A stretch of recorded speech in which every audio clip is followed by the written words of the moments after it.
Amen. Amen. Alors, le thème l'exhortation que je voulais apporter, que Saint-Esprit m'a mis à cœur, le thème c'est, déjà en globalité, je vais parler de l'évangélisation. Et le thème c'est témoigne Jésus autour de toi. Amen. Je vais demander à Rebecca de lire Jean chapitre 4, versets 3 à 15.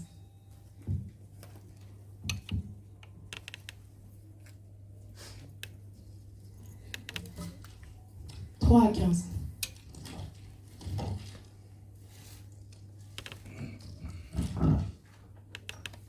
Je lis la parole du Seigneur. Chapitre Jean 4, versets 3 à 6 à 15. Alors il quitta la Judée et retourna en Galilée. Comme il fallait qu'il passât par la Samarie, il arriva dans une ville de Samarie, nommé Sichar, près du champ que Jacob avait donné à Joseph, son fils. Là se trouvait le puits de Jacob. Jésus, fatigué du voyage, était assis au bord du puits. C'était environ la 6e heure. Une femme de Samarie vint puiser de l'eau. Jésus lui dit : « Donne-moi à boire. » Car ses disciples étaient allés à la ville pour acheter des vivres.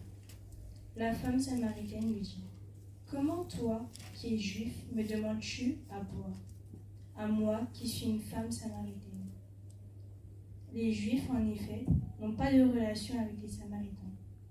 Jésus lui répondit : « Si tu connaissais le don de Dieu, et qui est celui qui te dit : Donne-moi à boire, tu lui aurais toi-même demandé à boire, et il t'aurait donné de l'eau vive. » « Seigneur, lui dit la femme, tu n'as rien pour puiser, et le puits est profond. D'où aurais-tu donc cette eau vive ?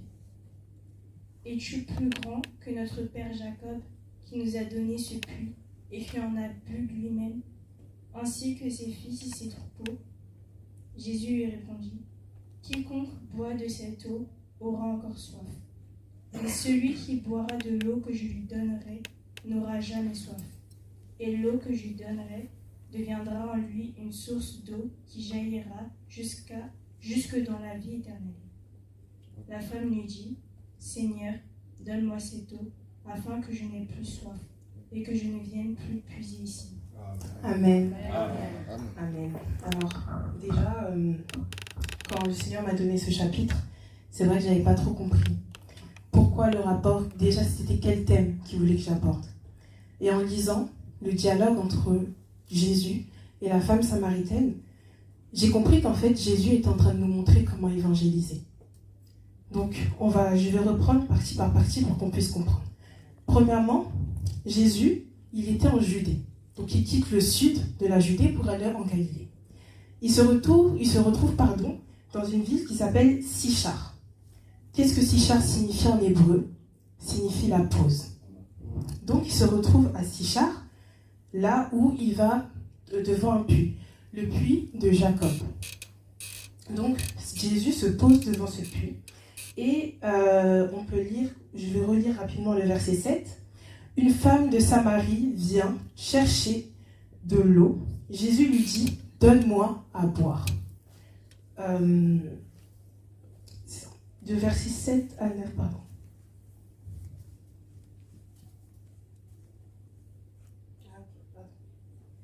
Jésus lui dit, « Donne-moi à boire. » Ses disciples sont allés à la ville pour acheter à manger. La femme samaritaine dit à Jésus, « Comment toi, un juif, tu me demandes à boire à moi, une samaritaine ?» En effet, les juifs n'ont pas de contact avec les samaritains. Il faut savoir que les juifs considéraient les samaritains comme étant impurs. La Samarie, en effet, les samaritains croyaient en plusieurs dieux. Ils étaient polythéistes. Et les juifs, eux, croyaient en un seul Dieu, le Dieu d'Abraham. Donc, pour un juif, un samaritain était impur. Et les samaritains savaient qu'ils avaient cette réputation près des juifs. Donc, la femme samaritaine, quand elle croise Jésus, le juif, elle se dit, mais pourquoi toi, comment toi, qui es juif et qui me considère moi comme impur, tu peux me parler et encore plus, tu peux me demander de l'eau. Cette femme était étonnée. Et en fait, c'est là déjà la première chose, le premier point que Dieu m'a sensibilisé, ça a été dans l'évangélisation, n'ayons pas de jugement.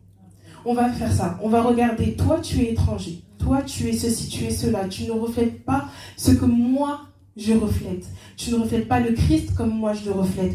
Tu ne fais pas ce que tu dois faire pour plaire à Dieu. Donc tu n'es pas avec moi.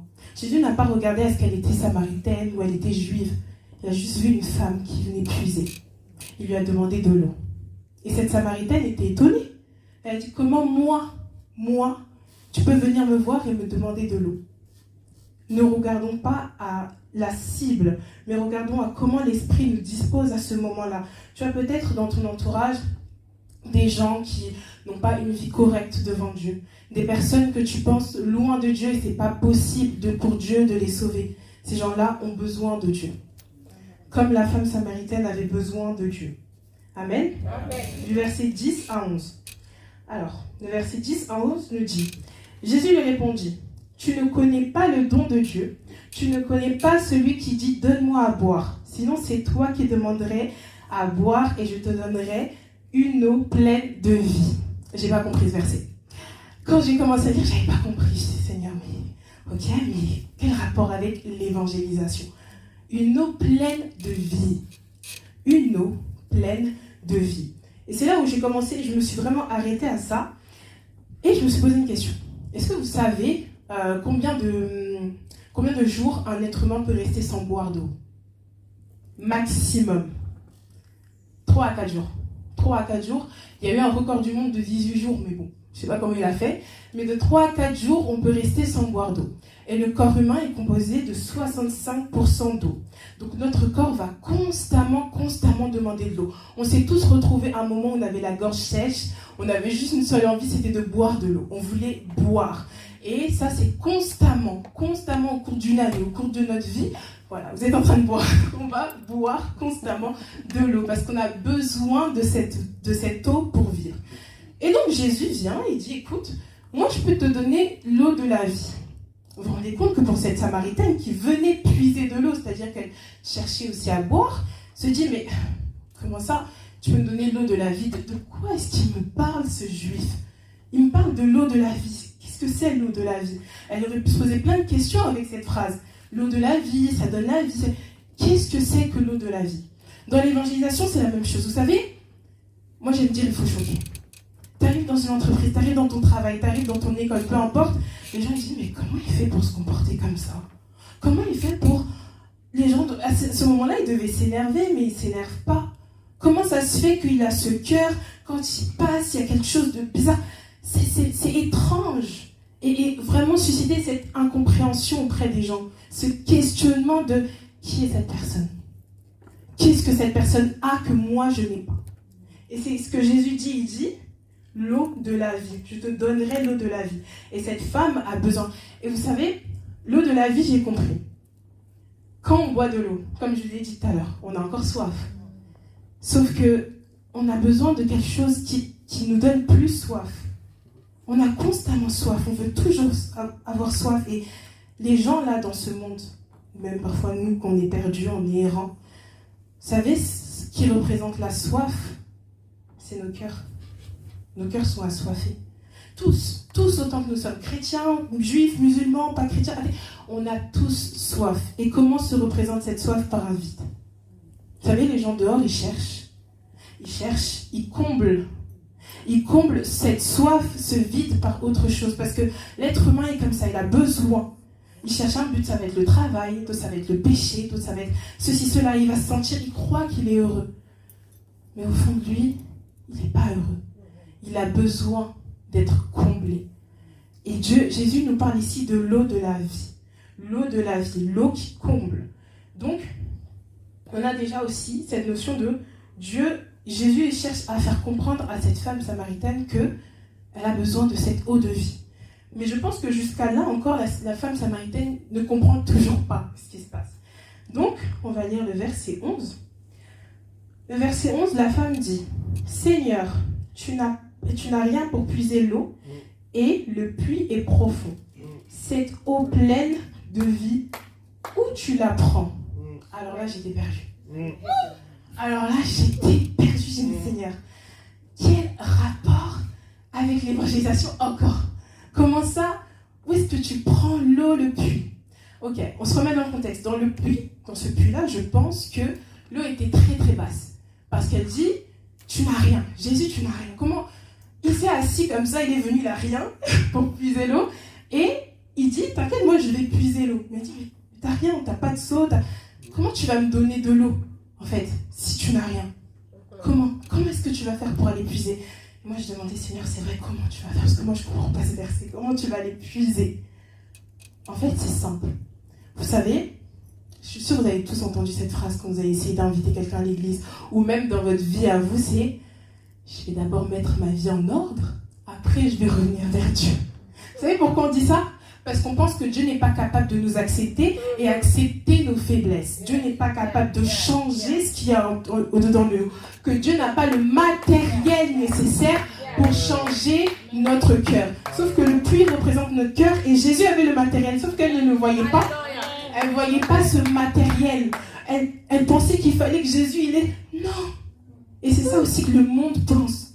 Il pense que pour venir à l'église, il pense que pour venir devant le pasteur, il faut... Oh non, il ne faut pas que je m'habille comme ça. Faut pas que je... Non, je suis trop... Non, il ne faut pas... Moi, l'église, c'est pas fait pour moi. Tu sais, moi, je ne suis pas comme ça. L'église, c'est fait pour qui? L'église, c'est un grand hôpital. C'est fait pour tout le monde. Chaque malade doit trouver sa place. Et c'est ce que la femme samaritaine ne comprenait pas. Elle disait, mais quelle eau de vie tu vas me donner, toi? Regarde, tu n'as rien pour puiser. Sauf que Dieu peut puiser au plus profond de ton cœur et prendre ce qu'il y a, ce que toi tu ne vois même. Amen. Donc, là encore, pour comprendre pour l'évangélisation, quand vous voyez une personne, vous voyez ce puits. Cette personne, elle a besoin premièrement d'être comblée. Elle a besoin de comprendre que Jésus l'accepte telle qu'elle est, que Dieu l'accepte telle qu'elle est. Ensuite, après le verset 11, 13-14. Jésus lui répondit, « Si quelqu'un boit de cette eau, il aura encore soif. Mais s'il boit l'eau que je lui donnerai, il n'aura plus jamais soif. Au contraire, l'eau que je lui donnerai deviendra encore une source, et cette eau, encore en lui une source, et cette source donne la vie avec Dieu pour toujours. » Dans ce verset, ce que j'ai compris avec le Saint-Esprit, c'était que Dieu parlait d'accepter Jésus. Quand on accepte Jésus, on accepte en fait cette source. On accepte que le Seigneur travaille en nous. J'avais un autre verset dans Jean 36 qui disait, Jésus leur dit, c'est pourquoi moi qui suis le pain de la vie, c'est celui qui vient à moi n'aura jamais faim, et celui qui croit en moi n'aura jamais soif. Celui qui vient à moi. Il faut toujours que les personnes acceptent Jésus. C'est le seul moyen de vivre cette vie pleinement, de ne plus jamais avoir soif. Accepter Jésus. Quand vous allez aller dans ces moments où vous voyez que la personne devient favorable à l'évangile, vous voyez que la personne devient ouverte, qu'elle devient curieuse, n'oubliez jamais de lui faire accepter le Christ. Quand le moment est bon, quand le moment est... Dieu guidera en fait, Dieu vous guidera, vous, et il guidera aussi cette personne afin qu'elle puisse accepter et que le Saint-Esprit puisse agir en elle et aussi en vous. Verset 15. La femme lui dit, Seigneur, donne-moi cette eau, alors je n'aurai plus soif et je n'aurai plus besoin de venir puiser de l'eau. Vous voyez, il y a ce moment où tu évangélises une personne, tu prends ce temps, la personne elle est touchée, la personne elle est saisie et là elle dit waouh, ok, peut-être que je crois pas, peut-être que j'ai pas encore vécu, mais je veux cette eau, je veux voir. On arrive, mais là je parle plus des personnes qui ne connaissent pas le Seigneur, ils arrivent parfois à des stades de leur vie où c'est compliqué, tout est bloqué, tout est enchaîné, plus rien ne va. Eux-mêmes ne comprennent pas ce qui se passe. Vous savez que ces moments-là dans leur vie, c'est Dieu qui les crée, pour qu'ils puissent les rencontrer. Donc là, quand ils vont rentrer dans ce moment-là et que vous allez venir à ce moment-là, c'est là où ils vont vous dire, écoute, j'ai fait ça, j'ai fait la sorcellerie, j'ai fait ça, j'ai touché à ça, il n'y a rien qui marche, je suis pas bien, j'ai ça ou j'ai ça. Et là, ok, je veux essayer, je veux tenter ce Dieu. Et c'est ce qu'elle a fait, la femme samaritaine. Elle a dit, ok, donne-moi de cette eau. Donne-moi de cette eau vive. Je veux aussi la boire. Amen. Et là, j'arrive à mon dernier point. C'est une question que j'ai à vous poser. Je vais vous relire les versets. Comme ça, c'était très compliqué. Moi, franchement, j'ai pas compris. Si vous comprenez, c'est vraiment le Saint-Esprit. Après, chacun comprend comme il veut. Mais moi, j'ai pas compris. C'était ce matin, je dis, Seigneur, je comprends pas. Je relis. C'est le verset 7. Une femme de Samarie vient chercher de l'eau. Jésus lui dit, donne-moi à boire. Okay? Ensuite, verset 10, Jésus lui répondit, tu ne connais pas le don de Dieu. Tu ne connais pas celui qui te dit, donne-moi à boire. Sinon, c'est toi qui demanderais à boire et je te donnerai de l'eau pleine de vie. Donc, ma petite question, c'est pourquoi Jésus a-t-il demandé de l'eau?